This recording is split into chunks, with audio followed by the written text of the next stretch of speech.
Ah, voilà. Bonjour. Vous restez assis, attaché à ajuster votre l'aise, hein. ceinture de sécurité.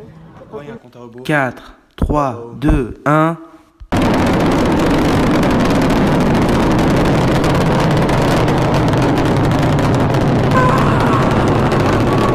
What the fuck?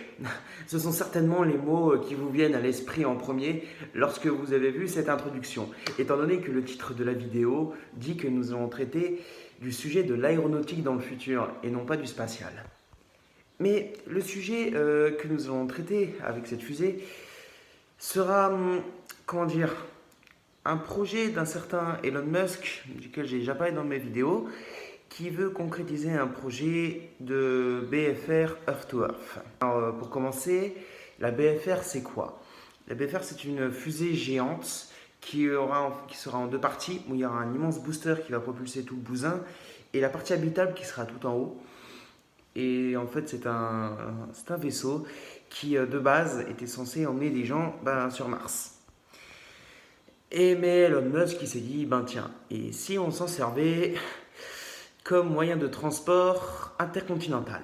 Cela pourrait remplacer les avions qui sont beaucoup plus lents.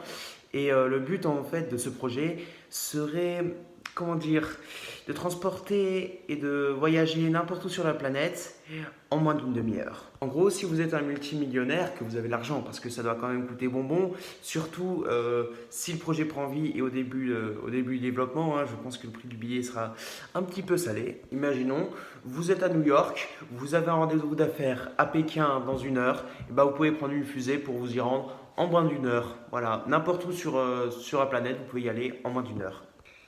Par contre, Elon, pour une fois, je suis un petit peu sceptique sur ce projet-là. Et je vais vous dire pourquoi.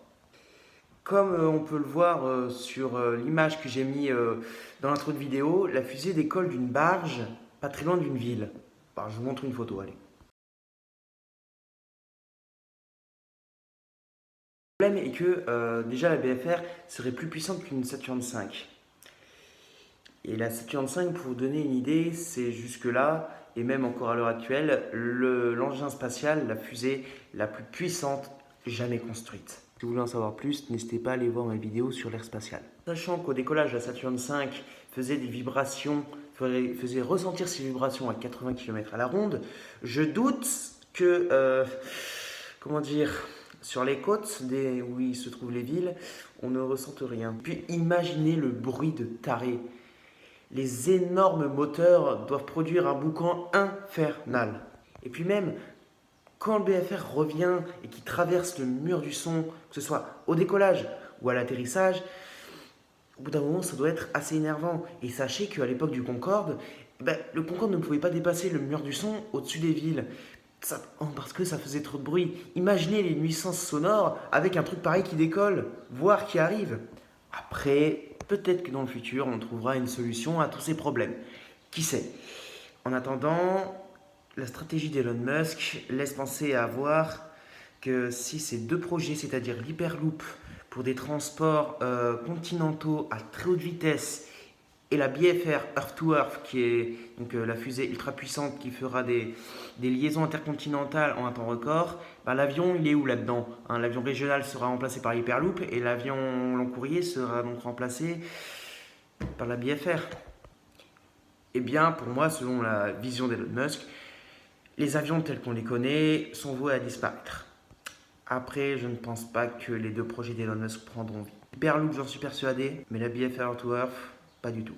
Pour moi, l'aviation, son futur, c'est les avions à très haute vitesse, des avions supersoniques pour des liaisons intercontinentales.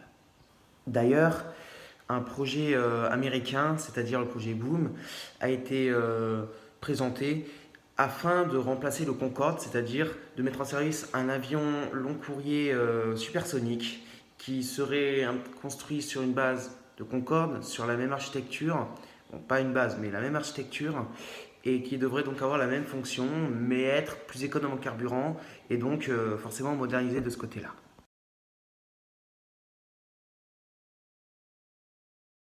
Et peut-être aussi que le futur de l'aviation, ce seront les moteurs électriques. D'ailleurs, Airbus, il y a pas si longtemps, j'avais vu ça dans une revue, a présenté un avion électrique, un prototype d'avion électrique, bon, un petit appareil, hein, mais qui peut peut-être laisser voir l'avenir avec des futurs gros porteurs, avec des turboréacteurs qui fonctionneront à l'électricité.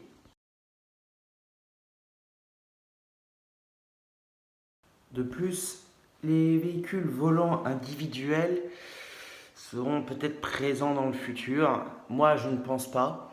En attendant, Audi et Airbus ont proposé un concept assez intéressant tout de même. Je ne pense pas qu'il prendra vie personnellement, ou peut-être que ce sera quelques appareils vendus, mais ça ne représente pas forcément le futur de l'aviation ni des véhicules individuels.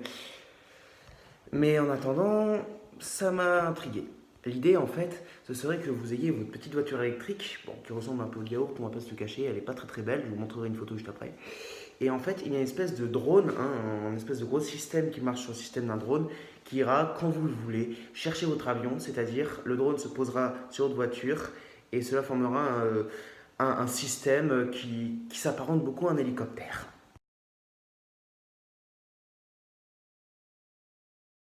Donc, pour conclure la vidéo, la question qu'on peut se poser, c'est qu'est-ce que moi je pense et qu'est-ce que vous pensez? Alors, moi, pour l'avenir de l'aviation, je pense que l'avenir est réservé aux avions supersoniques électriques, c'est-à-dire des avions qui aient une puissance suffisante pour aller à très haute vitesse et qui seraient aussi alimentés par des panneaux solaires, c'est-à-dire que les avions embarqueraient des panneaux solaires sur les ailes par exemple, ce qui pourrait fournir l'énergie en temps réel et qui pourrait donc être autosuffisant en énergie, n'aurait pas besoin de faire un plein, ce qui permettrait de voler indéfiniment. D'ailleurs, plusieurs concepts, un avion concept par exemple a été produit sur ce modèle-là, mais malheureusement, cet avion n'est pas très rapide. Il a réussi à faire un tour du monde en étant autosuffisant. Malheureusement, il n'allait pas forcément à une vitesse imposante et donc pas forcément intéressante à l'heure actuelle. Mais je suis sûr que lorsqu'on arrivera à produire plus d'énergie avec ces panneaux solaires et à faire des moteurs électriques beaucoup plus puissants, l'avenir de l'aviation va se baser là-dessus. Par contre, pour ce qui est de l'aviation régionale, elle est vouée à disparaître à mon goût. Les hyperloops vont tout remplacer. Au début, ça va remplacer le transport ferroviaire, puis l'aéronautique, parce que ces hyperloops iront plus vite que les avions en eux-mêmes. Et puis, ils pourraient même remplacer, comme je le dis sur le premier Seize the Future, remplacer les voitures. Voilà tout. J'espère que cette petite vidéo, ce deuxième épisode de Seize the Future vous aura plu. Bientôt sur la chaîne, il y aura un hors-série qui sortira. Voilà. Et puis cette vidéo, bon, j'étais censé la sortir demain, mais comme j'avais du temps aujourd'hui pour la tourner, ben je la sors aujourd'hui. Voilà. La vidéo a un petit peu d'avance, mais en attendant, il y aura un hors-série. Donc normalement, vous n'aurez pas beaucoup à attendre pour la prochaine vidéo. Il arrivera peut-être dans moins d'une semaine. Il faudrait que je voie. Et j'espère que ça va vous plaire. Sur ce, je vous dis salut, à la prochaine. C'était Sablir.